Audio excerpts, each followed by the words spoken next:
What up, cappers, gamblers, punters, hustlers, low baggers? Happy November 11th Remembrance Day to all of you. A day to give thanks for all the people who fought for our freedoms. Thank you guys so much for watching Sportsbook Review. This is Betting with the Bag.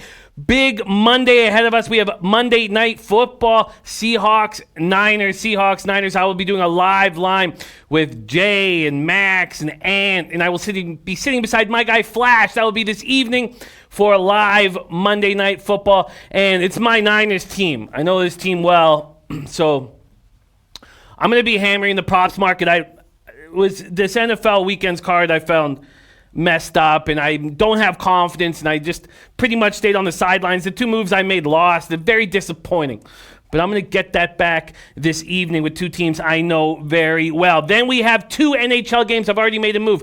6 NBA games. I came very close to making a move, but the market was moving the other direction, so I decided just to wait. But I have a look in NBA. We're going to break down all 8 of those games. And then we're going to start, if we get through the 2 NHL games, the 6 NBA games, we're going to go on to NFL. Then Teddy Covers will be joining us in 47 minutes. We'll start with the Monday Nighter with Teddy, and then we'll go into college football. The Late Show will be Mad Max's NCAA breakdown. Shout out to all the cappers in the chat. We got AM, great hustle. Carlos Perot says, great weekend of football. I lost my 2 bets on the Alouettes as well. It was another pretty angry weekend for me. Pretty angry weekend. Shout out to JF in the house. JF says, let's keep pounding this NHL card. Give thanks for Remembrance Day today. Eddie Euler squeaked out that bomber. Stamps under by a half point. Wow. Can you believe Calgary did that at home in front of their own fans? That was wild to lose by, almost 20 points as 6.5-point favorites in the playoffs. That was just shocking. Deep Boston House. There's Not Flush. Alan says, little father and son bonding time at the Westgate Superbook, listening to the best show on YouTube. Let's do some work before we leave Vegas. Man, that is incredible. What a father-son combination you two are. So inspiring for all fathers and sons out there, man. How sweet would it be to be sitting with your son at the Westgate Superbook? Shout out to the Allen family. Paulo Marquez in the house. Yu Chang Yu. Naeem 25. Eric Jones. Nilo. Lenny. Jean-Louis. Ben Sports 24/7. Walla Walla. Dos. Anthony Masternardi. Guru. Sports Bets. Nick Allegretti. Tomarino. Tomor. Deer Slayer Ski. Sebastian Arnold. Nate the Great. Alex Ramirez. Jamal Stone. Says, trust and believe that I'll be the only one taking Seattle money line and over for a half unit. Russell Wilson will cement his MVP case with a come from behind go-ahead touchdown scoring drive. That's the thing we talked about. The last thing you want to do is have a Niners minus 6 or 6.5 in your pocket with the Niners up 10, 2 minutes left or 3 minutes left, and Wilson driving. He's a dangerous dude. Yellow Jesus says, I'm feeling the new shirt. It ain't no new shirt, man. Ski Life, man. Representing my guy, Ski Profit in the house. Q Peso, Yellow Jesus, my guy Lizo, Tio Martinez. What a great group. Serious Business. Okay, let's get to work. Michael Irvelian says, I'm watching the show with my girlfriend. First time she's listened, and you say, what up to Wendy? Absolutely, Wendy. It's very cool that you're watching the show with Michael Irvelina. Couples that cap together, flourish together. What a treat, Michael Irvelina. You're a lucky man. You step up in a big way for Wendy. She's capping with you already. You step up with her, man. Okay, Mr. Gokster in the house. Ill Wise. Astute Chaos. And let's get after it. Guru Sports says, I like that Canes Center also may have to put some on the Senators also. Senators playing good hockey. Senators playing good hockey. There's Prince of the City in the house. All right, let's get after it. So we're going to start with NHL. My record improved on Friday with that Globe Series, Game 1 of the Globe Series under. I should have immediately, when we catch the under, taken the over for Game 2. The players get more comfortable on the big ice, and they're the best players in the world. Just took the game under 6.5. That cashed 3-2. It got a little tight there at the end. Rafa, can you pop up the NHL Network, because we are rolling right now.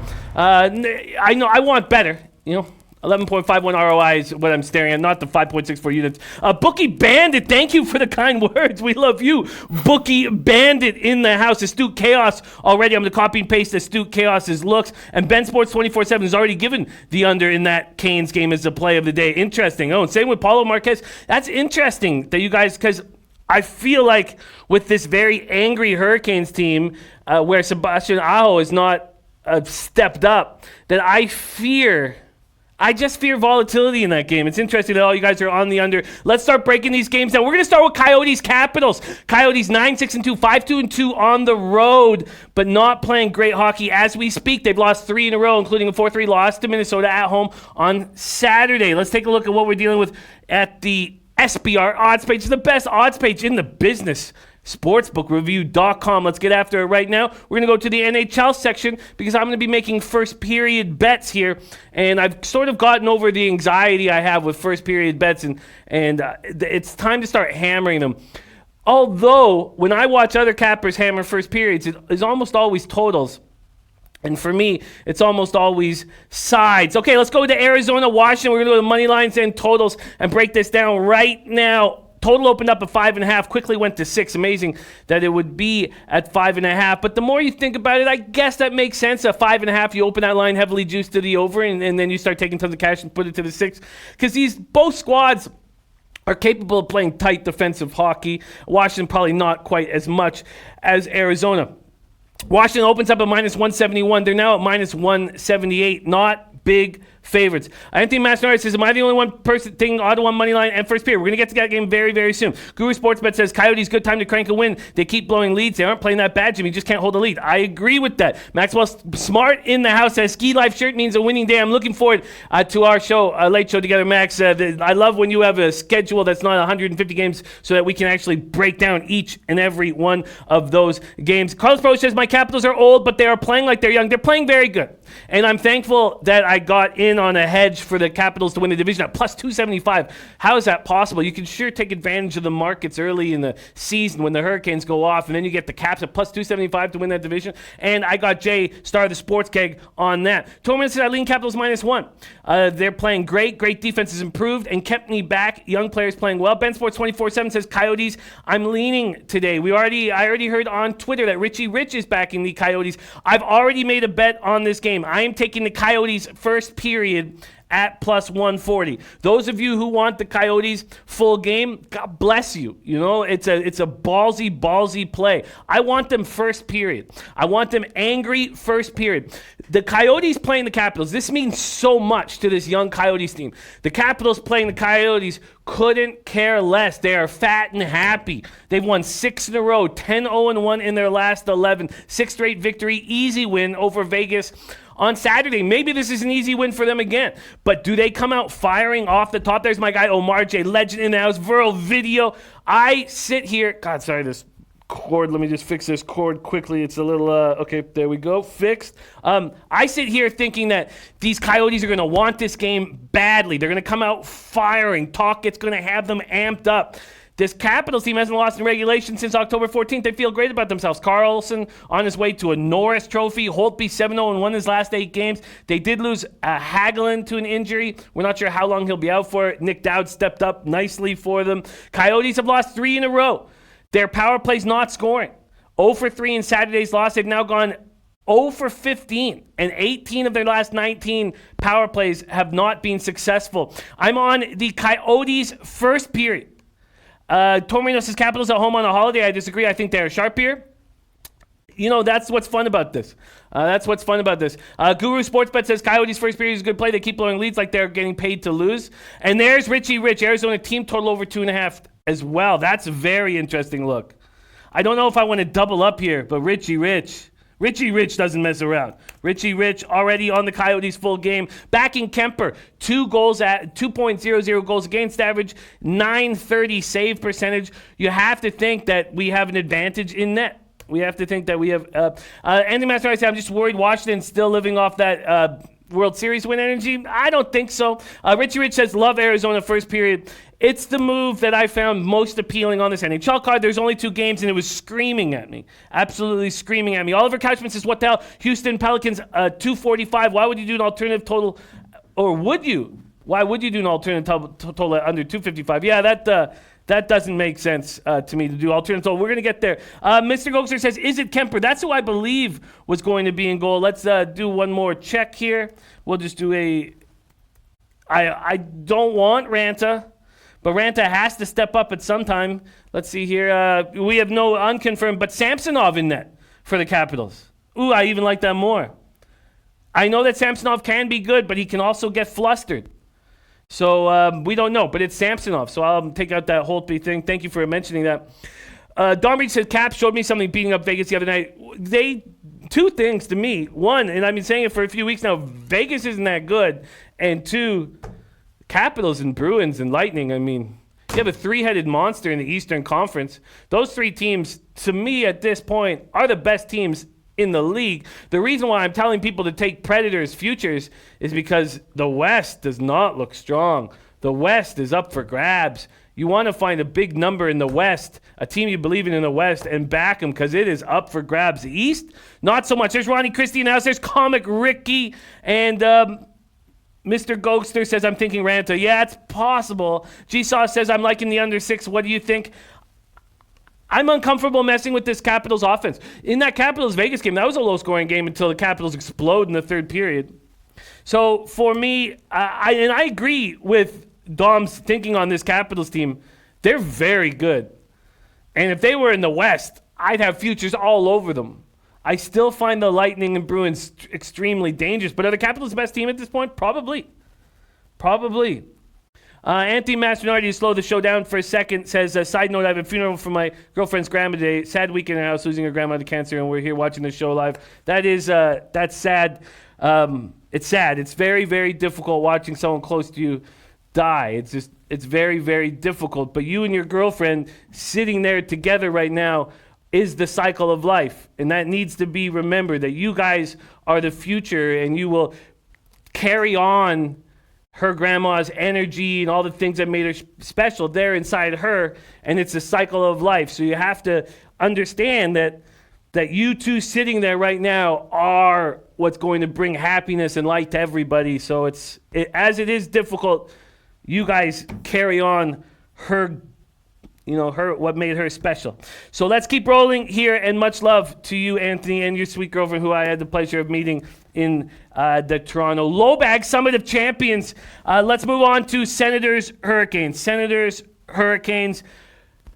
Carolina opening up at minus 237. They're now minus 239. 2-cent move at Pinnacle. This total opened up at 6.5 and quickly went to 6.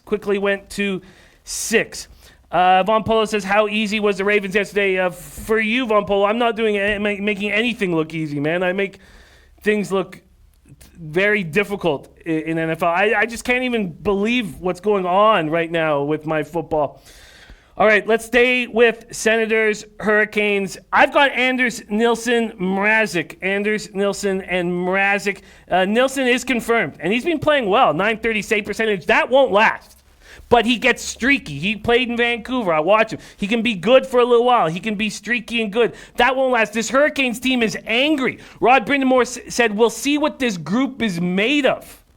It is a soul-searching time for our group.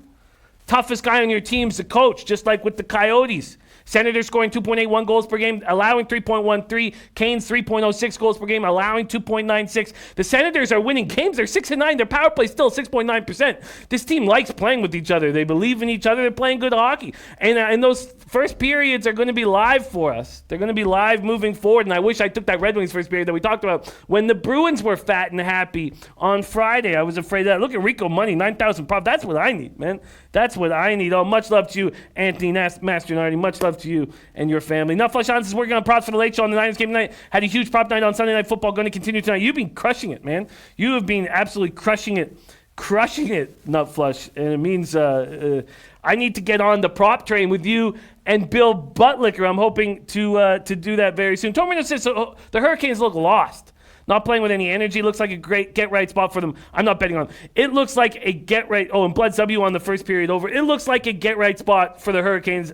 There's no doubt about it. Does that mean I want to take them here? No, not at all. But it certainly looks like a get-right spot. Mr. Go said Mrazek will start with a nice rest spot. So Ottawa beats the Hurricanes 2 nights ago. 4-1 in Ottawa. Now the Hurricanes lost 4 straight. And Aho has not been good. Svechnikov's been a beast. They have no Eric Haula. Ottawa's won 2 straight. The Senators have scored more than 2 goals twice in 7 road games. They're just not scoring. Lamont Williams, max bet on the Niners over 47. I got the 46.5 over, but I'm not feeling great about it, to be honest with you. With Kittle being out, and Mystic Oaksters under looks high, or total looks high at 6.5, sure, but there's no 6.5s left. There is one at U-Wager. 6.5 at U-Wager. I feel like there's volatility with these two teams, and the Hurricanes are angry. And what happens when a good offensive team unleashes that anger? It can be a goals. And I don't believe in Nilsson. All said, I don't find an angle in this game I trust. So there's your NHL card, just 2 games. I'm on the Coyotes first period at plus 140. Coyotes first period at plus 140. That's my only spot. Let's move into the association. What happened to me on Friday, and, historically I've struggled on Fridays, and it's because I'm tired, and the week kind of beats me up, and that's when Pete and I used to always talk about how Mondays we were so successful because we'd come in fresh, and I would do my best to take the weekends off. It's a little harder doing that with college football on Saturday and NFL on Sunday right now to actually take a breath, but I do that with NHL and I do that with NBA. I was seeing things clearly in this NBA card, and I was afraid to pull the trigger on certain spots on Friday, and I want to stop doing that. And I want to start pulling the trigger. I feel like we've seen enough. And the amount of games I bet is very small so far this year. And it's time to start firing. It's time to start firing. Rafa, could you pop up my NBA record right now? Rico Money going to the Seahawks today. Oh, he's hot, fire hot right now. We have a nice NBA record, but I demand more, and I demand more right now. Richie Rich not afraid to take a favorite, taking Carolina, team total over 3.5 in the puck line. That makes sense to me. Jeezy 07 though, Ottawa plus 190. Eddie Euler taking that under 6.5 with a little juice, and Anthony Mastinardi is on Ottawa money line in first period. Now, I'm going to cheer for those heavy for you, Anthony. But my thought process with Ottawa first periods is take them against the best team in the league that's a little sleepy. That's not going to be going into the game as focused as they would if, let's say, the Capitals were coming into town. The Senators just beat the Hurricanes 4-1. A wake-up call sent. And that's why I'm a little concerned about backing the Senators right now. But they have a ton of confidence. Robbie Top says, don't overthink it, gentlemen. 49ers minus 6. There's Alex Ramirez ready to get to work. And Tommy says, I had Philadelphia on Sunday up 20 with 2 minutes left, and they won by 8. Yeah. And Street Catcher with 10 in a row picked Grizzlies, Spurs, under. All right, let's go through each and every one of these games right now together. I'm going to pull up the NBA page here on sportsbookreview.com, SBR odds channel. Let's get after it right now, and let's work together. And there we go. Tasha taking the under 47.5 Seattle. Richie Rich says very bad spot for Ottawa. No doubt about it. Amedio said quick turnaround revenge for Hurricanes. I get it. Okay.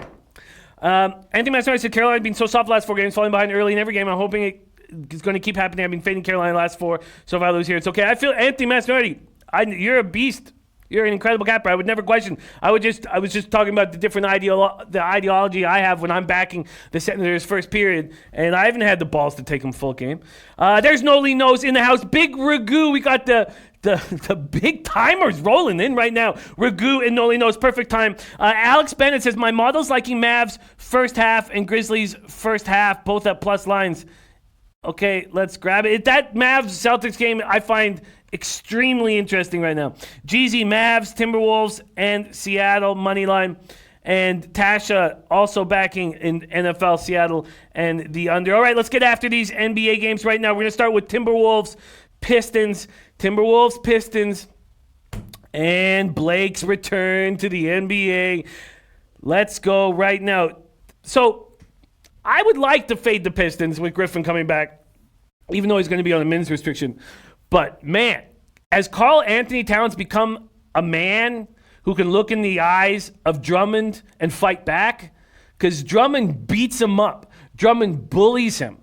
And has Karl Anthony Towns now, can we have faith in him to look in Drummond's eyes and fight back? Because last year he got bullied and beaten up by Drummond. And that's why I never want these Mavs against a team like the Pistons. This total opened up at 222.5. It's at 222 at Pinnacle, but Bookmaker hammering this under down to 220.5. Bookmaker's total is 2 points lower than U-Wagers right now. Oh, it just went up a point to 221.5.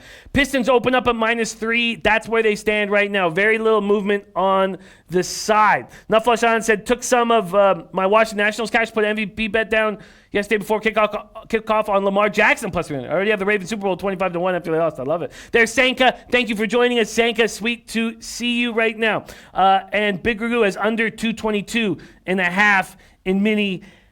And the Pistons. Anthony Masnardi says Minnesota's a joke. Last night they got so lucky to win. The Pistons roll here. Generally, I'd not want to back the Pistons with Blake coming back, and I'm still hesitant. But okay, so Griffin comes back, misses 10 games, hamstring injury, left knee soreness, minutes restriction. Rose missed the last 4 games with a hamstring injury. He practiced Sunday. We expect him to be in the lineup tonight. Wolves have lost 3 of 4, lost in overtime to Denver on Sunday. They played well against Denver. I mean, they go 6 for 45 from 3, 6 for 45, and they're still in that game. Pistons beat them up last year. As I said, there was one overtime game and then one smashing in Detroit. And Cat averaged 20 points and just 6 boards in those games. Just 6 boards in those games. Dom Ricci coming in with some NFL stats. I'm going to copy and paste this, Dom, and then bring it up. Here we go, leaning under. Yeah, I'm scared now about my over. Early in the week, I loved it. Now I'm very nervous about it. Here we go. Where is my NFL? Oh, it's probably at the top. Sorry, my fault. At the top. Okay, I'm going to copy and paste this.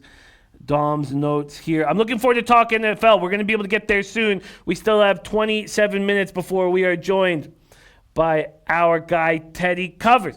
All right. Brown and Griffin are both game time decisions, says Stu Chaos. I expect them both to be. Von Berger says Blake might be rusty. He will be rusty. Barbecue sauce. Titty play of the day from AM on the Seahawks money line. Wow, that's a big plus 205 bet from our guy AM, who already showed us a hustle by being first in the chat. I'm going to copy and paste our guy's spot right there. Okay, let's get back to NBA. If we can focus on NBA for just like about 15 minutes, then we'll go heavy into NFL. And Rod Zwacky loving the NFL under. Oh, no. Anthony Master said, nah, Jimmy, Denver missed every shot for the last 7 minutes. Let Minnesota come back in the game. Minnesota is trash. Ben Sports 24/7 says Pistons got it tonight. I certainly lean towards the Pistons. but I'm a little hesitant to make a move at this point. Let's move on to Mavericks Celtics. Here's a spot where I do want to back the Celtics. Man, how did I thought it was a 3.5. Did they just go up to 4? Sorry, let me see this right now. Oh, yeah. I even had 3 at 7:07. I saw 3 across the board, and now it's back to 4. What a mistake that could be. What a mistake that could be. I was watching money coming in on this Mavericks team who have not lost on the road yet this year. That's nuts. And Sebastian Arnold grabbed the Seahawks plus 225. Wow, and it's going to be a very fun night on Liveline. I'm going to go out hammering with some prop bets. I hated how few moves I made this weekend. Celtics riding a 7-game winning streak, 113.1 points per game, 103.8 points allowed, 23.8 assists, 46.5 boards. These Mavericks, 116.3 points per game. What's Rod Swag saying? I'm on the Wolves, got to fade players coming back from off injury. I agree, you got to do that, but we see what happens when Karl Anthony Towns looks in Drummond's eyes. He gets scared. Hayward fractured his left hand in a collision with LaMarcus Aldridge on Saturday night. I expect these Celtics to come together here. Tasha M on the over 219, and Big Ragu and Eddie are backing. It looks like Big Ragu. He hasn't come through and said it, but says Mavs, let's go. Von Post says, I like Celtics today. I like the Celtics too. Brown, Tatum, Smart, all going to step up with more opportunities here. Brown led with 30 points last game. Brown's a monster. Walker picked up 26 in that 20-point victory over San Antonio. And Bledsoe, he's saying Blake on the minutes restriction, a heavy one. Omar J. Legend, because Gordon Hayward is out. All right, let's talk about the Mavs. They've won 6 of 9 to start the year. Got to feel good about themselves. Rebounded from that ugly home loss on Friday night that I was thankful to stay off of. Not the balls to take the Knicks, but stay off of. They step back, come back, and beat Memphis, who looks bad. Looks like Memphis doesn't try at all defensively. 138-122 Saturday. They did that without Zingis. Zingis will be back in the lineup here. Don't Marino says Dallas will Hardaway, Porzingis, Doncic can't defend. I want the Celtics tonight. I want the Celtics to step up at home tonight. I guess I'll just leave that as a lean right now. But I want the Celtics to step up tonight. No 3.5s left on the board. And I could have got a 3 for that few minutes I was looking at the numbers earlier. Disappointing. Jim Rome says Boston going straight downhill. Tom Marino says Dallas, the Celtics' weakness is their size. Dallas doesn't have inside scoring. Porzingis more comfortable on the perimeter. Dutch Boy Fresh says KP bad matchup for the C's. Junior Brown in the house on the under 218 and Celtics Mavs. Thank you, Junior Brown. Can't wait to have you on the show this week. Let's work out a time that works. Junior Brown joining us on the under 218 and Celtics Mavs. Because we know one thing, the Celtics are going to play defense. Ian Jackson on the other side, like in the over. Celtics. All right, I'm going to leave that as a lean right now. I don't want to sit here and hum and haw. I want to at least have talked about each and every game and then go back over them. Let's go to Grizzlies, Spurs. Man, if the days where you could be a Spurs fan and sit back and trust this team's intensity without the ball are so long gone. Man, did they look awful against the Celtics. Spurs open up a -11. That's where they stand right now. This total opened up at 224. Now down to 223.5 for 223. The bookie bandit taking Dallas money line. Interesting. Rod Zawacki also on that Celtics under 218. Grizzlies, Spurs. Grizzlies 0-3 on the road, allowing 120.1 points a game. Only the Pelicans worse than that. Spurs 112.6 points a game, allowing 112.7 points per game. God, both teams coming off the worst defensive performances of the season. The Spurs destroyed in the paint by Boston. Wow, they were outscored in the paint 60-30 in that game. Boston led by 24 in the fourth quarter. LaMarcus Aldridge goes from 39 points to 3 points. Doesn't get a bucket until 1 second left in the third quarter. You got to think the Spurs bounce back here. I mean, that's an atrocious performance. But do you want them -11? Street Catcher says, Eddie Wallace, the Street Catcher guy with 10 in a row, pick Grizzlies Spurs under. Alex Bennett on the Grizzlies first half of +6.5. And Antoine Hill, Grizzlies +11. Both those plays make sense to me. But still, watching the Grizz play defense makes me want to have. Now let's talk about this spot with the Grizz. So the Grizzlies were in a real bad spot. So Ja Morant takes the night off Saturday. Brandon Clark also did not suit up. I mean, you need these guys in the lineup. So the Grizzlies lose second game of a road home back-to-back. So they lose to Orlando on Friday. Then on Saturday, they get beaten up. So there are excuses. There are excuses. They're in a stretch right now of 10 games in 18 days. Antonio says Spurs are much deeper here. I'd lean Spurs here against bad Memphis team, but Spurs are adjusting to Murray at point. And they'll be fine. Duanto is going to be fine there. Going to be fine. Junior Brown says you're so right about Spurs intensity. LaMarcus Aldridge looks like he's aged like milk instead of wine. He does. I mean, he looked like an old man out there against the Celtics. An old man. I like where Alex Bennett and Antoine Hill are going. +6.5 first half. I like that. The question is, can Pop still get in the head of these players? Because if he can, you'd think he's going to get in the head of these guys right off the gate after that disturbing performance against the Celtics. This game makes me extremely uncomfortable. Let's move on to Rockets. Pelicans still have made no moves yet. I hate how hesitant I'm being in NBA right now. Rockets open up a -4. Now Pinnacle has them a 5.5. 6s everywhere else on the board. This total keeps climbing. Opens at 242. Now at 245.5. So both these teams finally show some defense, but is the market confused by this? Not at all. Market says there's going to be more offense. Rockets have won 3 straight. They finally held a team under 100 points Saturday at Chicago in that 117-194 victory. They're scoring 120.1 points per game, allowing 118.7. They finally show defense, and this market gives us a 242, and it's bet up to 245. 3-2 on the road, 6-3 overall, coming up to a Pelicans team that's 1-3 at home. I think the Pelicans are going to give us value moving forward, but we do want them to be somewhat healthy. Lonzo Ball sat out last game because of a groin injury. Redick starts and plays well, but you need Redick to come off the bench. If Redick is a main piece of your puzzle sucks. Houston led by 28 in the second half. They allowed only 18 third-quarter points in that spot against the Bulls. Is that the Rockets playing defense or the Bulls just being a terrible basketball team? New Orleans last in NBA scoring defense. 26 turnovers at Charlotte. They're just playing bad basketball. Bad basketball. Corey Mack says Pelicans. Westbrook was drunk at 2 a.m. this morning at Harris. Corey Mack giving us the goods. Wow. Corey Mack says, I played poker with him. He kicked ass in poker, won 11 grand, just having fun. But that don't change. He was out drinking in NOLA until 2 a.m. God, Corey Mack. This is how we succeed as a team.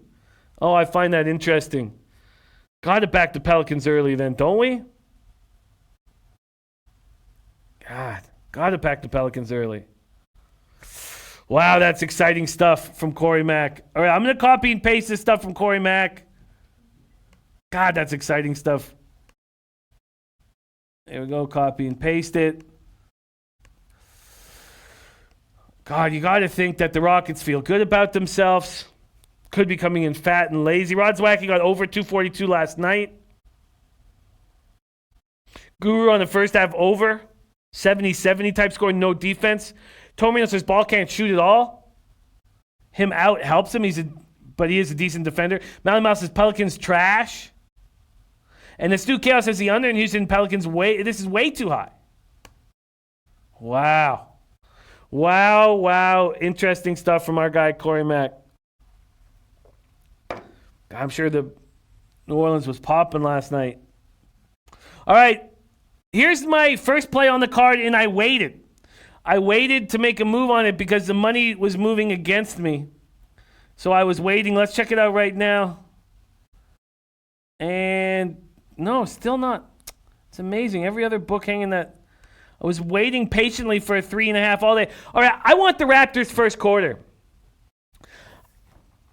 The only problem is the Raptors played so good last night. I like backing teams early on the second half of a back-to-back. I love doing it when they play bad the night before. Should I be hesitant right now? Because the Clippers don't care about playing the Raptors. The Raptors care about playing the Clippers. Kawhi doesn't care. I mean, Kawhi wants to say hi to his friends. The guy became a national hero in Canada. LA about to get Paul George back. It looks like he's going to make his debut this Wednesday against the Rockets. Clippers have been off for a long time. They're rested. I'm sure they're going to take over this game down the stretch, but will they do that in the first quarter? Siakam 24-11 in that win over the Lakers last night. Van Fleet 23-10-7. Van Fleet a beast. Lowry out for 2 weeks. Ibaka out indefinitely. I just feel like this is a rested Clippers team that's just might not be quite focused early. And when I thought that this first quarter was going to go to 3.5, I waited. I would have put it out earlier. And now there are no 3.5s. Unbelievable. That's unbelievable. It was moving to 3, then it went to 3.5. I was like, wait for my book to get a 3.5, and now there's no 3.5s. Unbelievable. What a mess I made of the market. I was going to put this bet out when I made my first period bet on the Coyotes, and I was waiting, and I was like, wow, look, there's 3.5s here. Now back to 3s. Tasha says Clippers will beat Toronto. That's the least of my concerns. There's Intex in the house. Intex, man, what a terrible year I had with the Thoroughbreds, man. I can't wait till the calendar switches. But great to see you, Intex, my man. Jim Rome Seduce thinks that Westbrook out drinking is going to go off. I love the Raptors' first quarter here. You guys, the Clippers can win this game all they want. I just think the first quarter. Guru says we move lines with our minds. I can't believe that. What a mistake I made. And I was sitting there, and even it was funny because one of the reasons why I stayed off was because the SBR odds page was showing that Bet365 was giving the 3.5, and I kept refreshing the first quarter play. I kept refreshing it, and it never was changing. I kept refreshing, and it wasn't changing. Rod Zwacky says I got 3.5 first quarter last night. Okay, I'm taking the 3. Oh, it's just disappointing. God, if this pushes, I'm going to lose my Okay, let's go. I'm going to take the 3 here. Let's see what I'm getting. I'm getting a no. And even Pinnacle was up to plus 104. God, what a mistake. Now they're at minus 103. All right, I'm going to take it at minus 103 here. Raptors first quarter. I just feel like this Clippers team has been off for a long time, and they don't care. The Raptors care and feel good about that win against the Lakers. Now, I would prefer if they had lost. Sure. Yeah, it was a beautiful day. Has there ever been a nicer day on November 2nd in LA ever? I mean, I've been at 4 Breeders' Cups at Santa Anita. It's never been that warm. Tasha says, tired from beating the Lakers last night on the road. Yeah, sure. But that tired will show in the third quarter and fourth quarter or late in the second quarter. I think it does not show in the first quarter. I think they have legs in the first quarter. And Lanil saying Siakam has exceeded expectations, being a top 4 team player. Raptors and Van Fleet can win tonight. All right. And David Stewart put a little 4-game teaser. Celtics pick 'em, Raptors +4, Rockets -2, and Niners pick 'em. There's Jack Campsmith in the house. Okay, let's talk about this spot, but I pretty much did. I just see this Clippers team being off for a little bit too long, and I'm sure they take over in the second half. And maybe this will be a perfect live betting situation, but I'm on the Raptors first quarter -103. Ray Booges in the house says, where's Maxwell Smart? He's on every late show. Every late show. Nutflesh Allen says, okay, now the girls are up and we're all sitting having a breakfast with the show on as we enjoy our morning. What a family. The Nutflesh Allen family is the best family in the history of handicapping. Inspires all of us to have a family like that. Love you guys, man. Enjoy your breakfast. Have a wonderful time in Vegas. And I wish I was sitting right beside you. Not vicariously through a camera, but right beside you guys. David Stewart says, Raptors roll, Jimmy. I'm on in first quarter. G2 King says, out of all quarters, why the first? Because I think they're going to be sharp. They just played last night. They didn't have to travel anywhere. This game means so much to them, and the Clippers have been off since Thursday. I like backing teams in the first quarter, especially if they lose on the second half of a back-to-back. But this is a tricky spot with the Clippers being off since Thursday night. I like it. Dustin H. says, bet together, stay together. What a great family. Eddie Oiler says, thanks to Max Smart for getting me on Arizona basketball. Won big on them last night. Yeah, Eddie Oiler, we're doing good work there. We are doing good work there. All right, let's move on to the final. Rod Dweck says, Clippers don't care, Raptors in town. Kawhi chatting up with his bros he spent last year with. Clippers come out flat. Raptors come out more motivated, +10.5. But waiting, I think this goes up. David Stewart says, take the full game. No, I just want first quarter. That's what I want. I want first quarter. That's what I want. I want 12 minutes. Okay, but I love that you guys are on a full game. All right, let's move on to Jazz Warriors right now. Jazz Warriors, let's break this down. I'm still on first quarter. Let's go to full game, spreads, and totals here at sportsbookreview.com SBR odds page. Utah opens up at -10, and it keeps dropping. 7.5 now at Bookmaker, 8 across the board. This total opened up at 211.5, and there is a 210.5 and a 211.5. Man, don't you want to be able to go to Vegas with your family? Be able to go to Superbook with your son in the morning? I mean, that just sounds magical. Okay, let's keep rolling along. Jazz coming off big wins over the Sixers and the Bucks, and I wish I had taken Jazz on the money line on Friday, but I just ended up staying off the whole card entirely, and I don't like that. Jazz 101 points per game, 97 allowed, just 19.3 assists. They're not getting the distribution that they expected when they brought Conley into this lineup. Maybe that changes, but we've already heard Gobert, say negative stuff in the media about Conley and not getting the lobs, which is a mistake.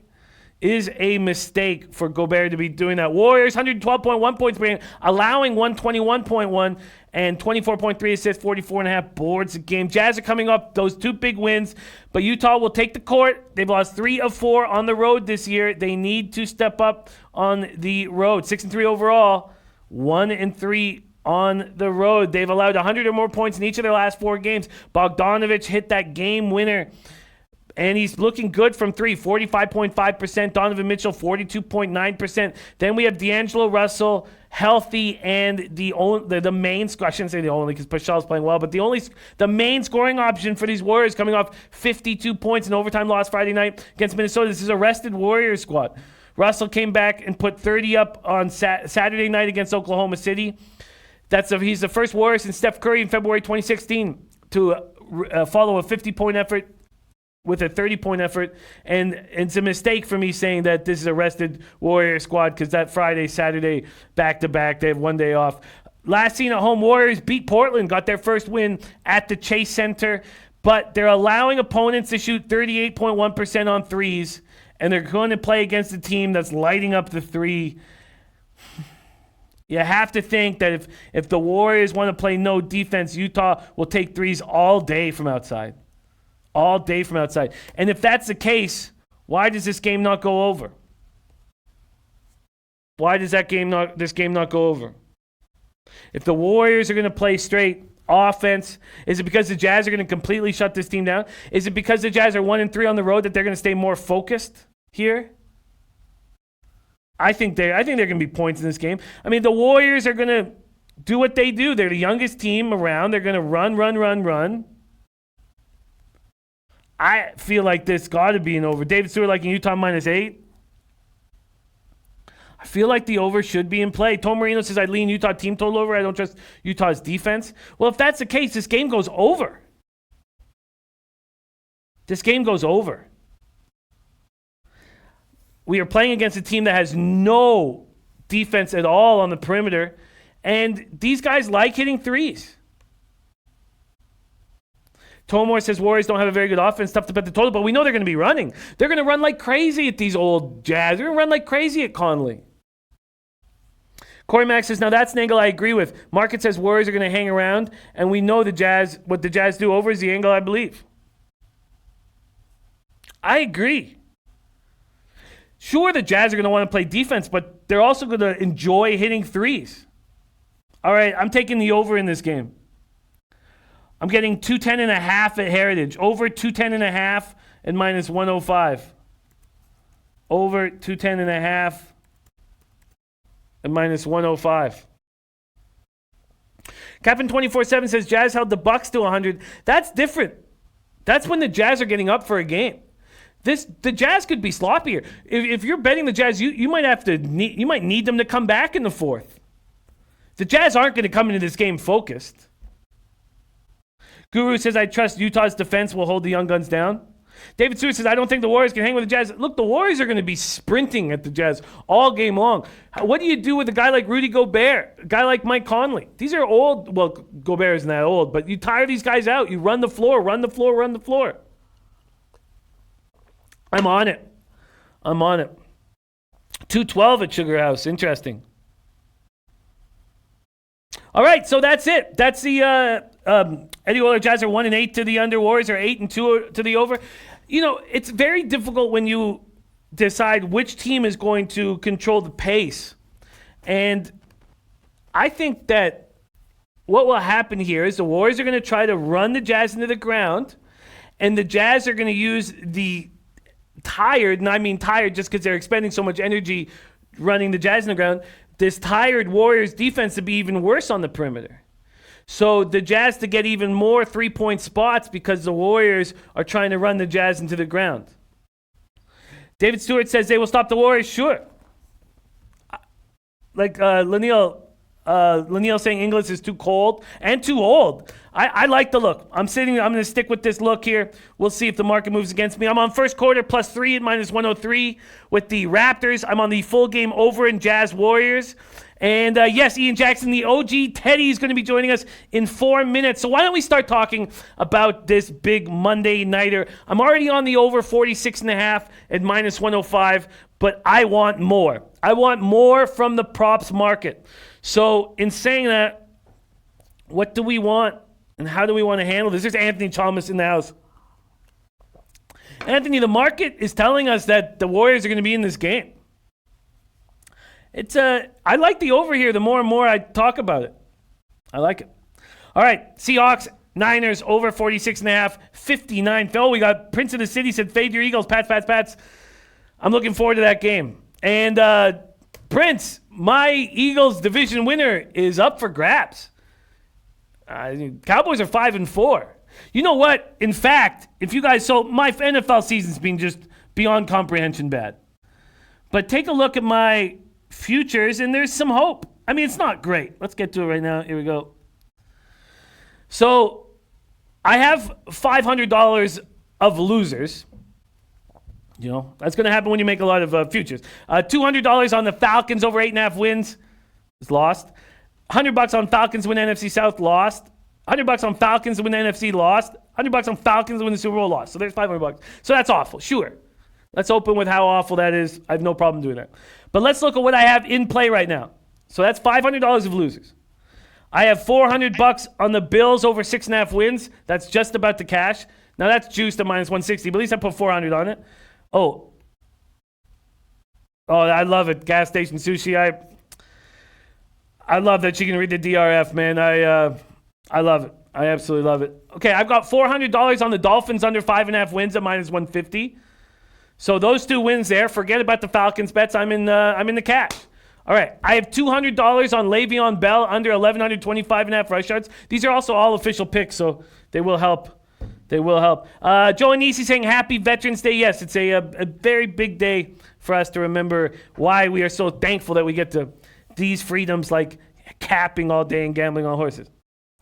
G2 King says, Falcons fan checking in. Love the honesty. It sucks.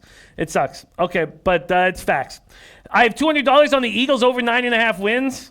We'll see. I have $200 on the Rams under 10.5 wins. Now that's juiced to minus 145, but that's coming in. So then I have losses, possibly, probably. I have 200 on the Eagles to win the NFC at plus 100, 100 on the Eagles to win the NFC plus 800, 100 on the Eagles to win the Super Bowl plus 1,400, 100 on the Chiefs to win the AFC at plus 375, 100 on the Chiefs to win the Super Bowl at plus 800. And then I have 250 on the Saints to win the NFC at plus 250 and 250 on the Saints to win the Super Bowl plus 500. Those look dicey. But I'm in good shape, good enough shape, that as soon as these 2 team totals with the Bills and Dolphins come through, Le'Veon Bell under 1,125, there's $1,000 on those 3 bets. So I should be in a situation where I don't need to panic. And I can't believe, though, why I just wouldn't have put $100 on the Patriots at 7-1 to start the year just to have that in my pocket. I just don't understand why but I took the Chiefs at 8-1. I just can't understand that. Von Polo says, I wish we had a Ravens future. Look, the guys were trying to get, even in Miami, Whale Capper was trying to get me on the Ravens, and I was not buying it. And then when they got beaten up by the Browns, I was like, see? All right, let's get into this Monday Nighter, and let's bring in our guy, Teddy Covers, coming to us live from Las Vegas, Nevada, to break down this big Monday Nighter. Seahawks, Niners, coming off a very nice weekend from the looks that I saw you were on. Some of your big dogs were winning outright, Teddy. Teddy Covers, how are you doing on this Monday morning? I'm doing pretty good this morning, Jimmy. No complaints here. The last 2 weekends have been solid. So that's what I like to, October wasn't forget it. October was a lousy month for me. There's no sugarcoating it. I stunk. I don't expect to do that all season, and the last couple of weeks have been a lot better.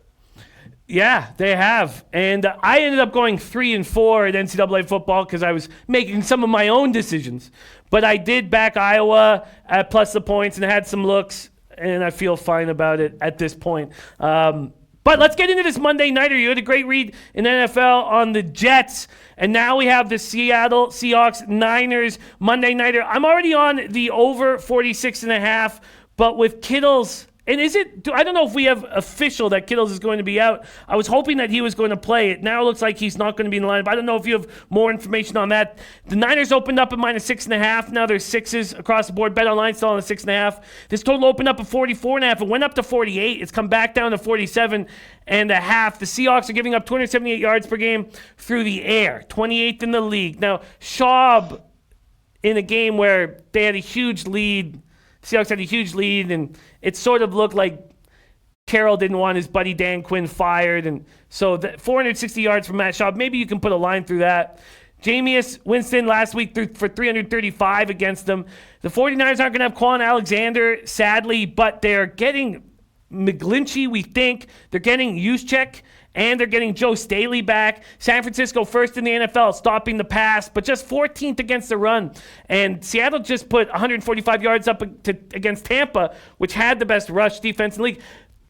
Carson was the first rusher all year to break 100 against the Bucs. But I'm starting to get a little cold feet with the Kittles injury. Let's see what Teddy Covers is doing with this big Seahawks-Niners game this evening. Oh, this one's easy for me. No-brainer. I'm on San Francisco. I considered a large bet on San Francisco, and I only made a standard-sized bet on the 49ers tonight. We've got bet on and bet against in this game. And I fully understand the track record of Russell Wilson and Pete Carroll as road underdogs on the road. Those two have been great. Well, I mean, I don't know, 17-4 the last 21. They haven't lost a game by more than a touchdown on the road the last 2 years. I understand that. I've watched them. Okay. I'm betting the 49ers anyway. And this is why. You talked about the three guys they're getting back. Right tackle, left tackle, fullback.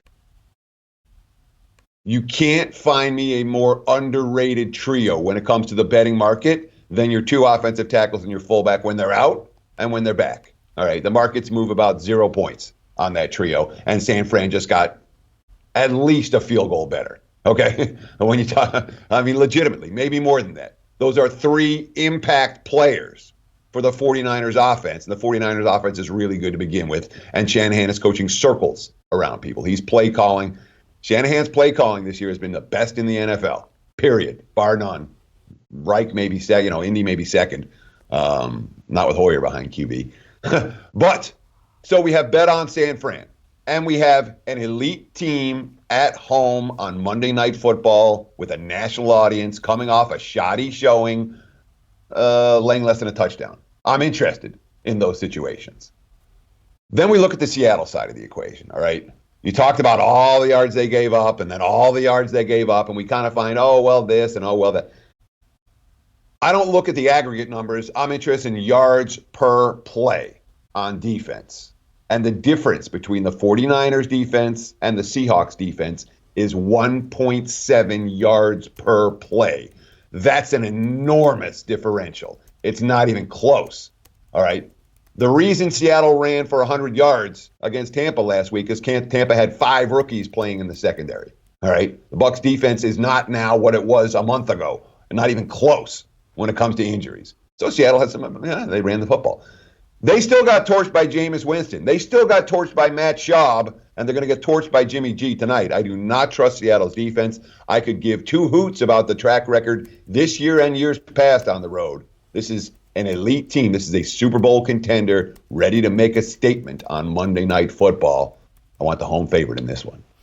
The home favorite, if I gave you a free $500 bet on the total, would you be going over or under this total right now at 47.5? That's an interesting question. And it wouldn't matter if it was a free $500 bet, a free $100 bet, a free $2,000 bet. I still have the same thought process, Jimmy. The amount of the free bet doesn't matter. I don't have any strong take on this total. I believe in the 49ers defense. I believe in the 49ers offense. And that makes it difficult for me to get involved total-wise here. I guess the slightest, I don't trust Seattle's defense at all, and I do think that Russell Wilson may connect on a couple of plays. So slightly into the over. I guess free bet, that's the way it would look. Questions coming in. First off, Don Ricci gave a stat earlier, said the 49ers are holding teams to about 5% of offensive production. So that's an unreal stat that is held for the last 3 games. Seattle might be the only team who might have some success, but I lean under. That's from Don Ricci. Devin Wade says, Jimmy, what do you and Teddy think about late line moves on over-under totals? Do we fade the public or follow the line move? Last night, Vikings-Cowboys game total went from 48 to 47.5 just before kickoff. What do you think of those late market moves right before kickoff, Teddy? So I've been thinking a lot about this over the course of the weekend. I really have. I spent some time, just trying to think.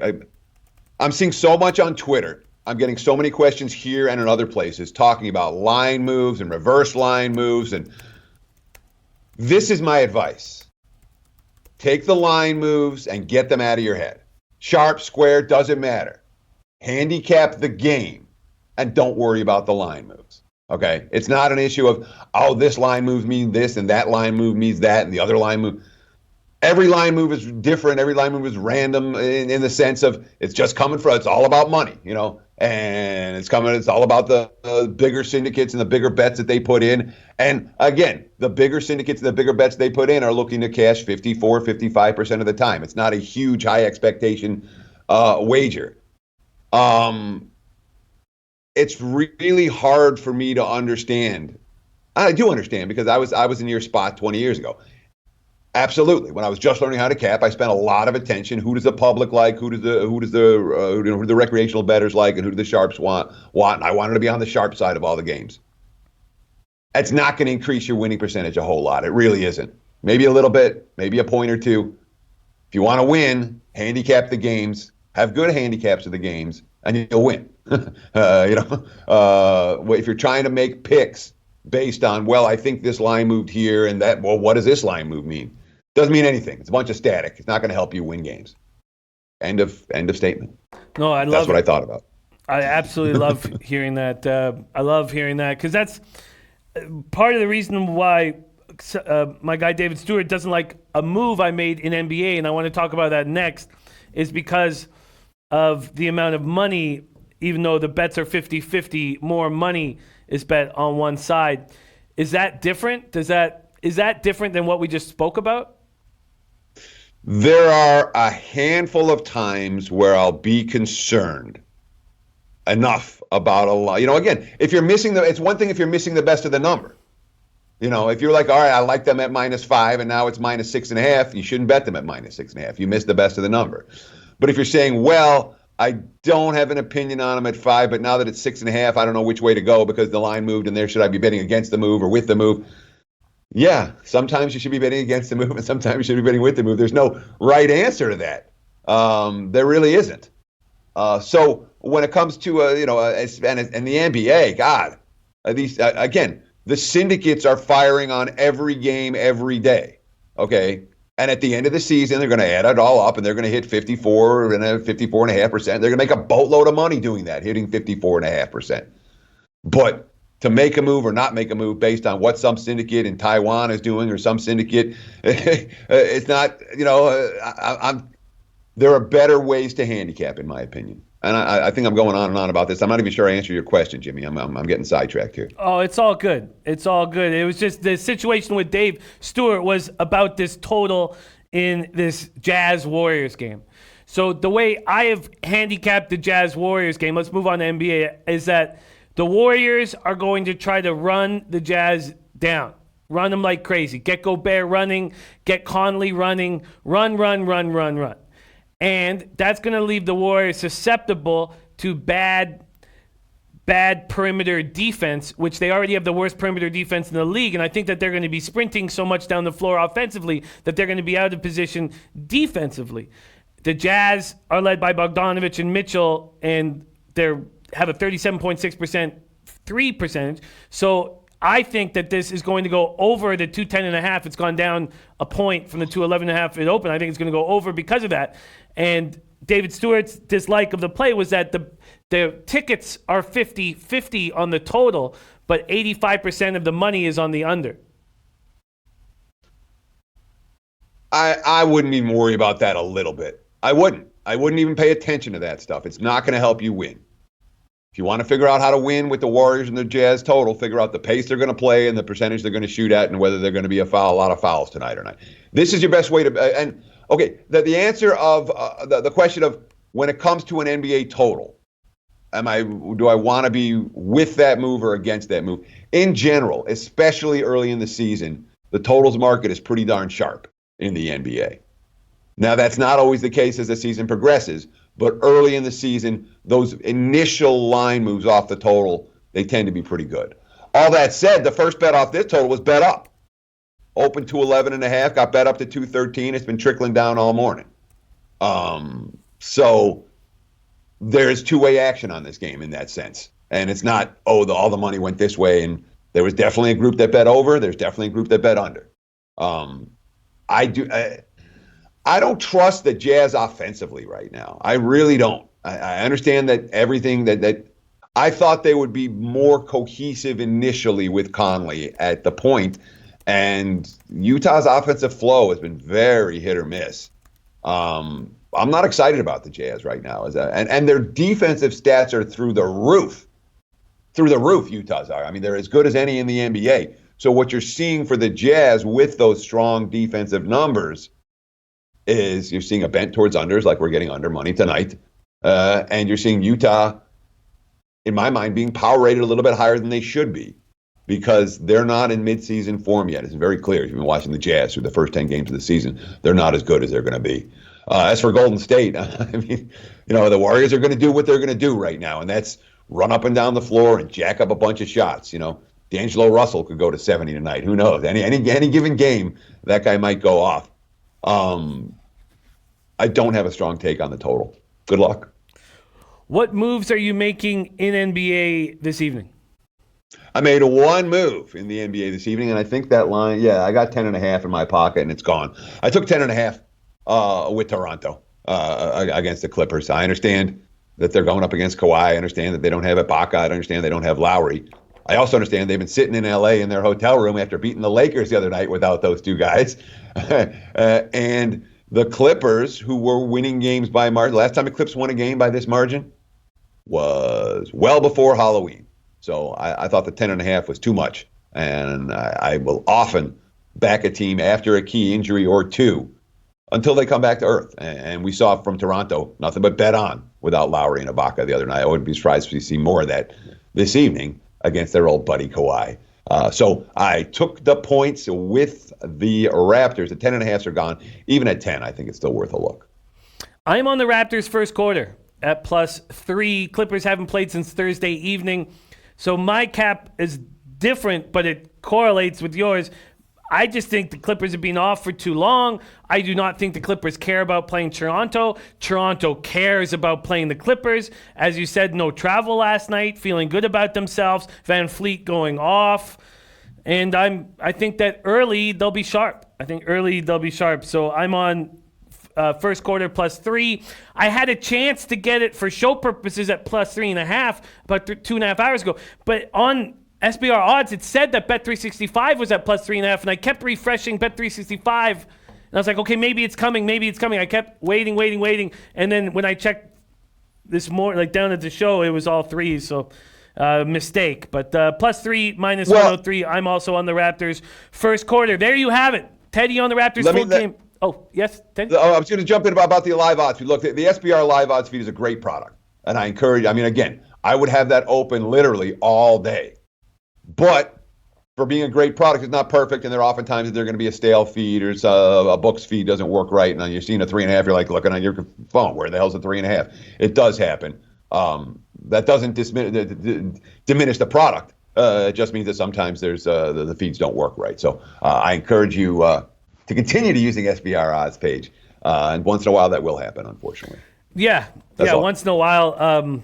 I know, I keep this open all day, every day. It's the only thing that's always open on my computer. Yep. And but I was just I just made a mistake. I thought it was going in one direction, and I would love to have a 3.5 in my pocket right now, but I'm sitting with a 3 instead, which is it is what it is. Okay, so there's the NBA and NFL breakdowns from our Teddy covers, and then we get into college football. And let me pull up what happened for me this past weekend. 3-4, disappointing.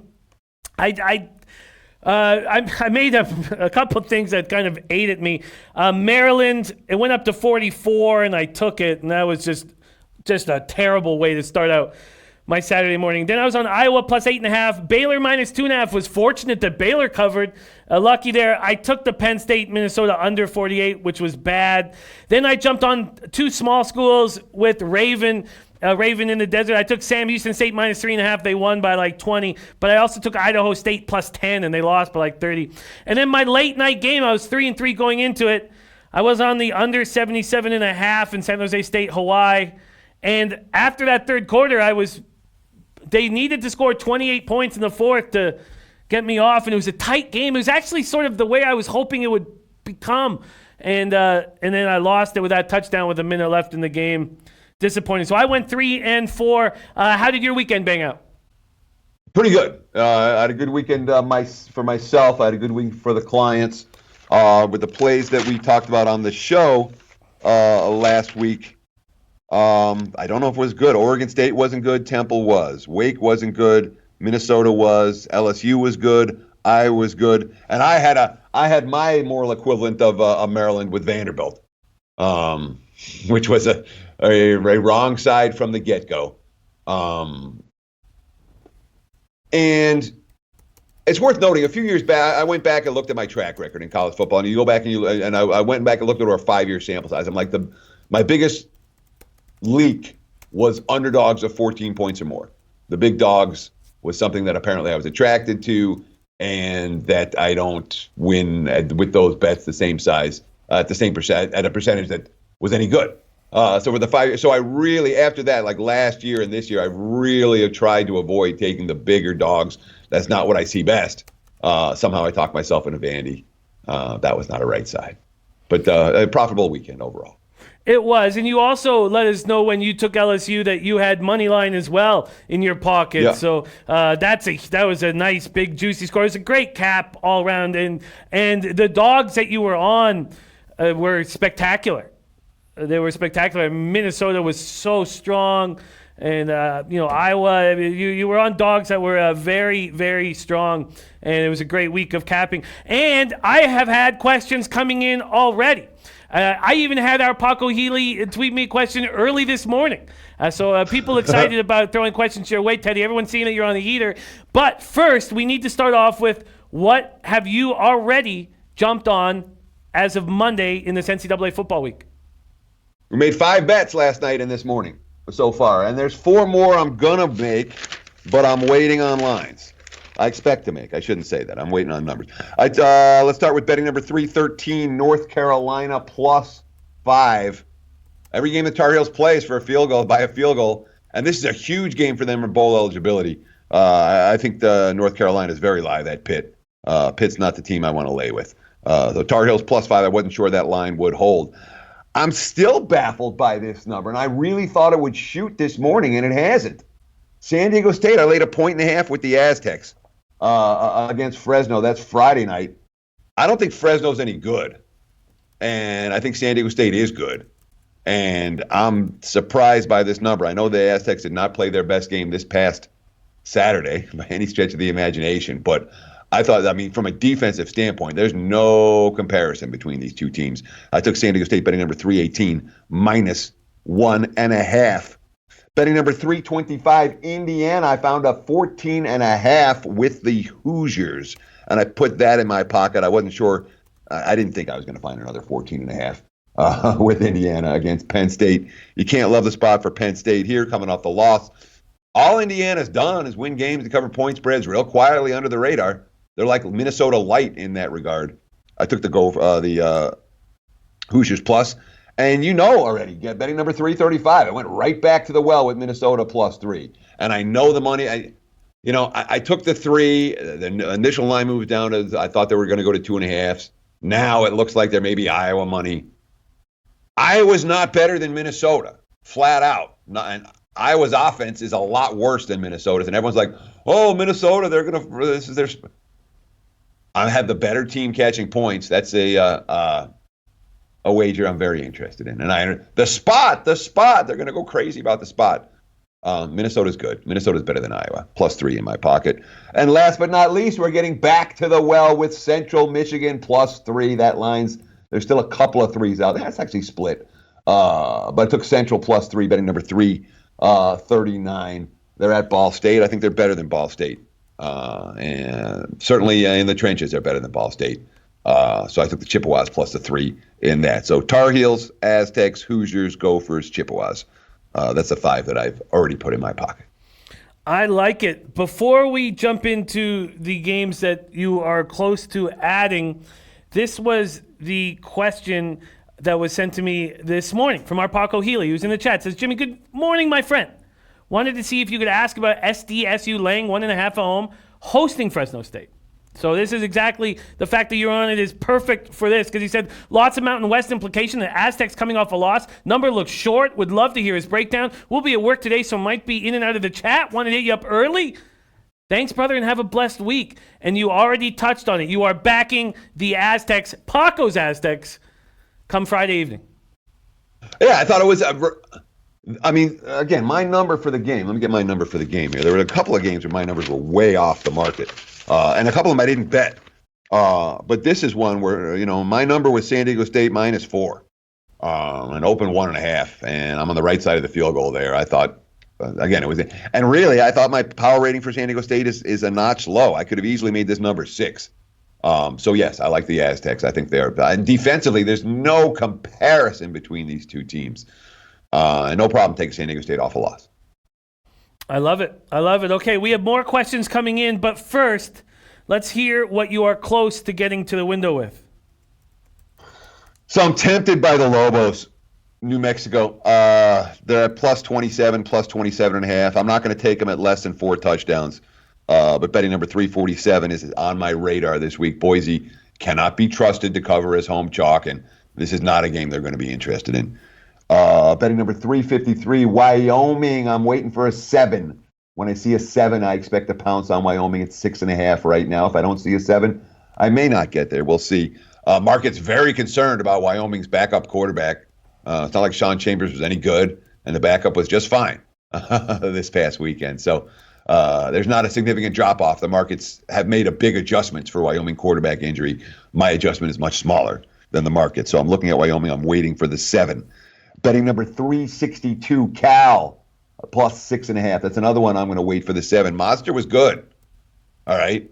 Cal's problem's been a quarterback problem. Off the bye, again, and maybe he wasn't right. Maybe he makes a mistake or two. But I know this. USC is not a team I want to lay points with. They got there against Arizona State. If you watched that game and you had USC in your pocket, you know how stressful and frustrating it was in a game they should have won by 10 touchdowns. And they're just not, I've never seen it. Not never. You rarely see a team shoot themselves in the foot as much as USC does. I'm going to look at Cal if I find the plus 7. And last but not least, betting number 377. And there's 7 starting to pop up. This is one I might get to the window. I should get to the window with soon after the show. I was waiting for a 7 for Texas. Iowa State, whatever. We want Herman as a dog. And this point spread, I like Iowa State. You guys know I like Iowa State. This point spread's wrong. It's too high. Texas can't be getting too much. There's not that big a difference. And it's not like Iowa State didn't just go all in this past weekend. My number on the game came 4. At 7, I'm interested. So those are four looks that I expect to make, given if I get the line I'm looking for. And again, like the Texas 7s are popping up, I will put one of those in my pocket today. I love it. I absolutely love it. Tons of questions coming in. We know the 5 looks that Teddy's already on. We also know the 4 looks that he's close to getting on, and it's a fun way to start the week. Thank you for the heads up there, Teddy. Okay, questions coming in. The first question from Jeremy Williams, rotation number 323, 324, Tulane Temple. Tulane opening up at minus 3.5. They're still there at Pinnacle, but 4s everywhere else. And that's what Teddy is thinking, that's what Jeremy's thinking about, is backing Tulane minus 3. What do you think of this spot? So my number came a little shorter. My number came 2. And my initial reaction is to look at the home dog in this game. We talked about it before the Temple USF game. What happened when Temple played the 3 best teams in the conferences in 3 straight games was their season-long stats took a real hit, a big hit. Then we saw them play an offense that they could handle last week, and you saw what happened. They dominated the game. The basket, but they dominated the game. Now they're facing a Tulane team. They're fast.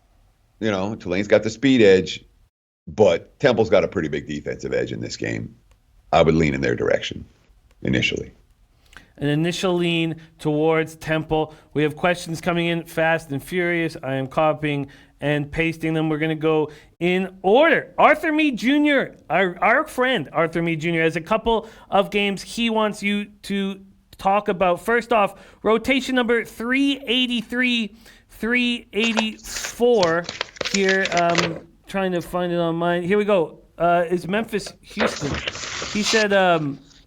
Memphis, Houston. Yeah, he's asking about the Kentucky game, so he just had the rotation number wrong. He's asking about 385, 386, Kentucky minus 8.5 at Vanderbilt.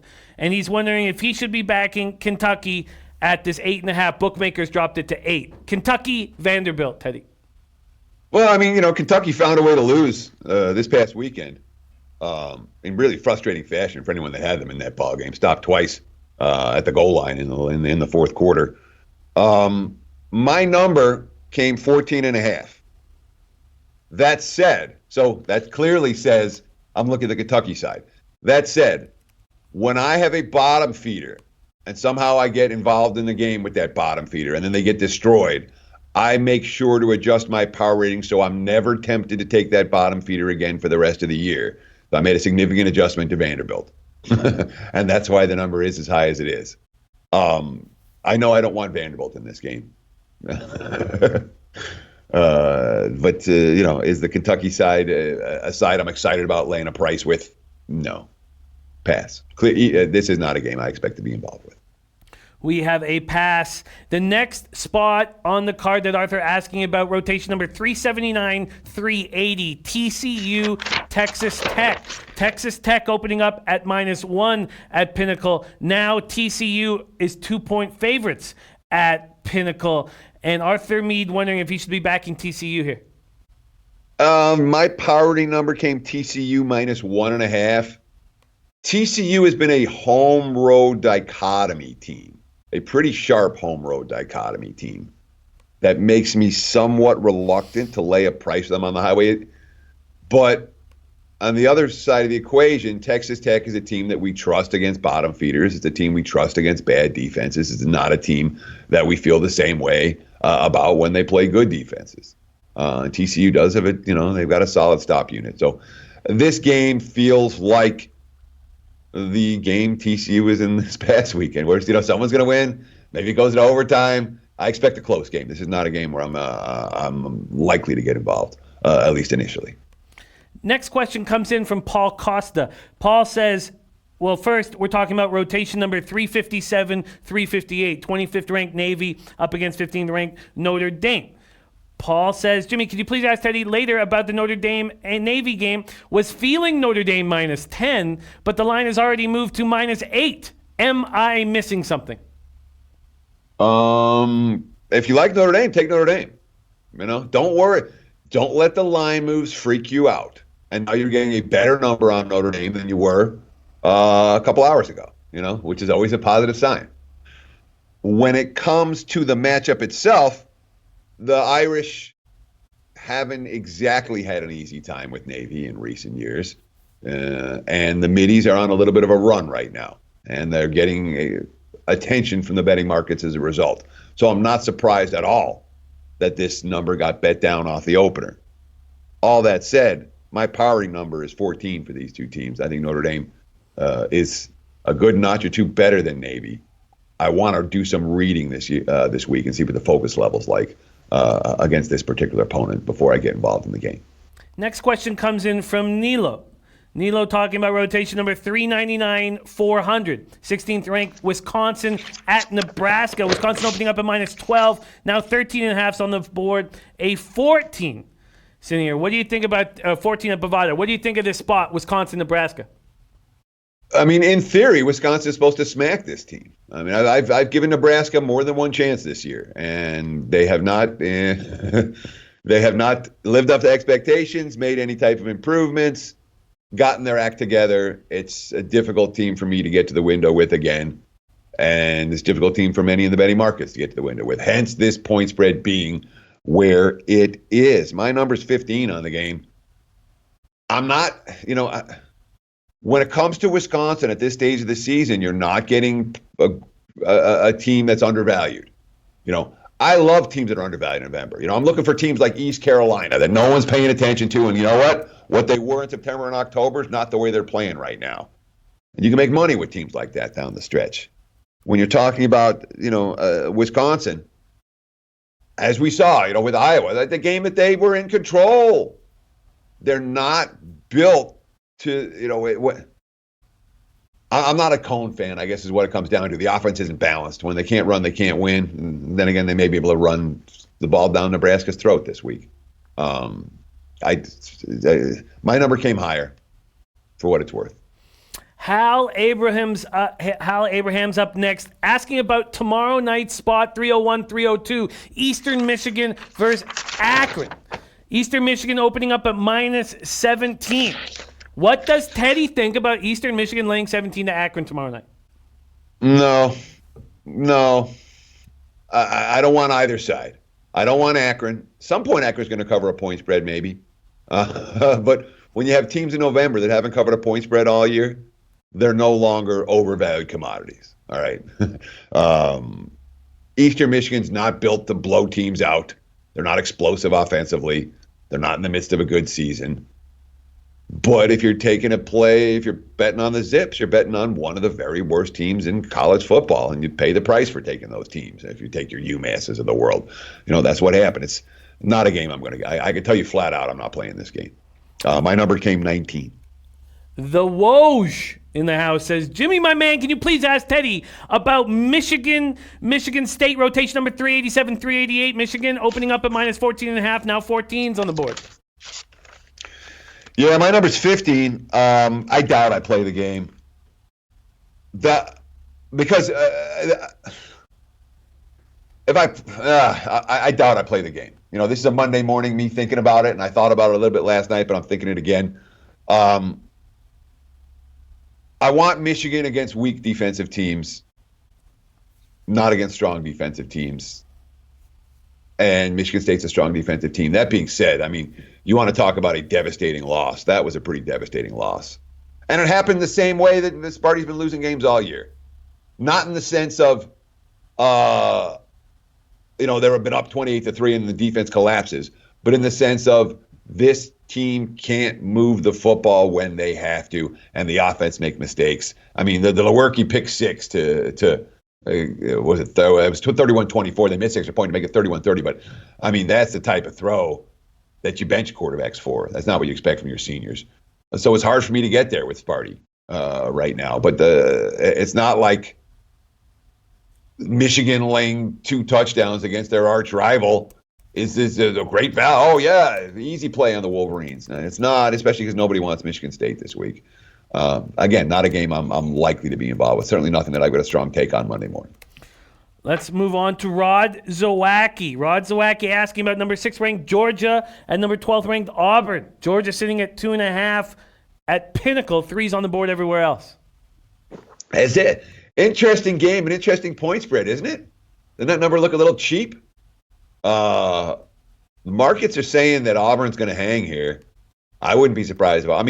Again, Georgia offensively has not lived up to expectations, especially when they face good defense. It's the Tigers team with extra time to prep. I think they might be live home dogs here. My initial reaction was to look at Auburn plus the points. I don't know that I get there, and I wouldn't at 2.5. But if this line ticks up, I will probably be looking at the Auburn side here. All right, more questions coming in. We've already hit the Texas Tech TCU game that Rod wanted to ask about. So the third on his list is 397, 398, number 2 ranked Alabama and Mississippi State. Alabama opening up at minus 19.5, now 20.5 in the 21 at Bovada. Teddy, what's your take on Alabama, Mississippi State? I'll say this. I don't want Mississippi State. Okay? So it's an Alabama or pass. I want to read some quotes, see how focused they are, see if it's a bubble burst or see if it's we're going to go in and throttle this team. If it's we're going to go in and throttle this team, Alabama might be cheap this week. If Bama's A game, Mississippi State's not going to compete with that. But I need to know Bama's going to bring their A game and not be a bubble burst, and let's see if we can get out of town with a win and not get upset again. I want to be darn sure of that before I get to the window laying this price with the Crimson Tide. So there's some reading I want to do in this game. Initial lean is definitely towards Alabama. Mississippi State's, I don't think is necessarily good enough to compete here. Next spot comes from Eddie Euler. Eddie Euler talking about rotation number 403, 404, Stanford, Washington State. Eddie Euler says, Teddy, thoughts on Stanford plus 10.5? The Cougars haven't been impressive. I cashed with Cal on Saturday. What do you think of this spot, Stanford plus 10.5? The Cougars have been lousy. You've been on Washington State. You have not enjoyed their last, what are they, 1-4, their last 5 or something? It wasn't pretty. All that said, I think some of that was bet on Cal. I'm not convinced of that, but the Bears are a team that, like I said, they were on my short list already for this next week. I think some of Wazoo's struggles may have been Cal. And Stanford's in the midst of a miserable season too, and they just lost to Colorado. They scored 13 points against Colorado. All right, with their starting quarterback back. Stanford's a mess.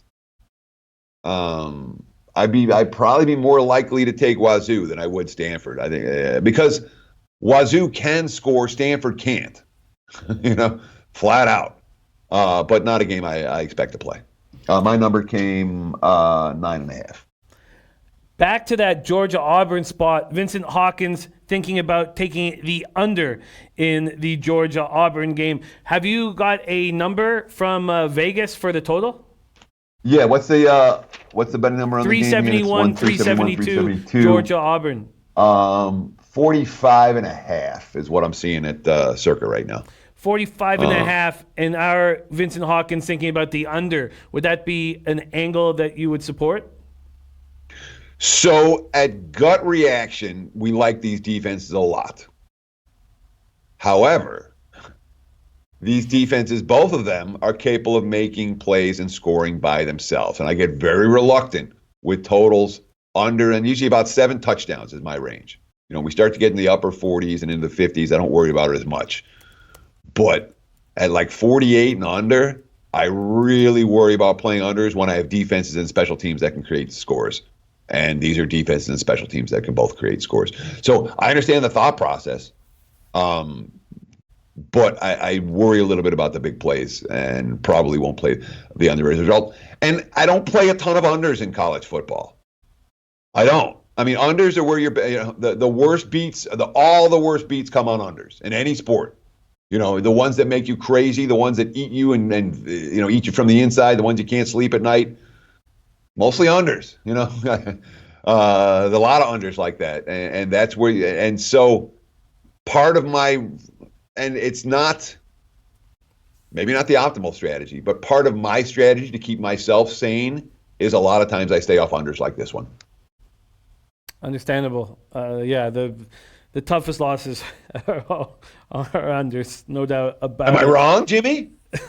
No, man. But I get this sick pleasure out of hitting them. It's funny because overs, when you see an overcome, you're like, yeah, I kept that right. There's going to be offense. But for some reason, when the under hits and it's just a defensive showdown, I get this pleasure out of it that I don't get with overs for whatever reason. And then you end up with the TCU game in triple overtime. Oh. Oh, that was tough. Anyone that had that I'm sorry, anyone that had that game under. That was the worst beats come with unders. They do. No doubt about it. No doubt about it. A question here from AM about me posting the grading page. I will do that right now. But let's thank Teddy Covers for sharing all his hard work and insights with us. So far, he's locked in North Carolina +5, San Diego State, and I believe, was that a -1 or 1.5? 1.5. I didn't get the 1. I got 1.5. -1.5. Indiana +14.5. Minnesota +3. Central Michigan +3. He is close to backing New Mexico +27.5. He will back Wyoming +7 if he can get it. Cal at +6.5 and Texas at +7. Those are 4 bets that he's close to getting to the window with. We will ask him tomorrow when he joins us. We also know he's backing the San Francisco 49ers this evening on Monday Night Football. Also backing my Raptors +10.5. I'm on them first quarter +3. Teddy Covers, thank you so much for joining us. Follow this man. If you are not following him on Twitter, follow him. He's a great follow. Teddy_Covers. Thank you for starting your week with us on Betting with the Bag. We have Teddy Covers every morning here on this show. Thank you so much, Teddy. I hope this is the start of another successful week for you. Well, thank you so much, Jimmy. It's the first thing I do Monday morning is come here on the show, man. So it's enjoyable. Just to note, I'm not playing New Mexico at +27. I'm not playing Wyoming at +6.5. I'm not playing Cal at +6.5. I'm not playing Texas at +6.5. Those are all games I'm waiting for the number. So I get the 7s and the 28s and the like. I'm waiting around the key numbers for all of those. So the 5 I have bet. The other 4, we will patiently wait till the numbers that we're looking for. Much love to you, Teddy, and we will keep an eye on the books to make sure that you get that number. And thank you so much for joining us. There he is, Teddy Covers. You can catch him here again tomorrow morning and every morning, Monday to Friday on this show. I'm copying and pasting the sportsbook rating guide from Sportsbook Review from my guy AM, who was first in the chat. And our guy AM, not only was he first in the chat, but he gave us his titty barbecue sauce play of the day, and that's the Seahawks money line plus 205. Seahawks money line plus 205. Reese liking the overnight. I like hearing that. A lot. All right, my action. I am on the Arizona Coyotes first period at plus 140. I'm on the Raptors first quarter plus 3. I need to bet that sooner rather than later. And I am also on the over 210.5 in the Warriors Jazz game. I think there will be points. Much love to you guys. Thank you guys so much for joining us. We have a big late show starring Maxwell Smart. College basketball breakdown all late show long. Thank you guys so much for watching. Let's have a big week. Leche, hey, los bookmakers!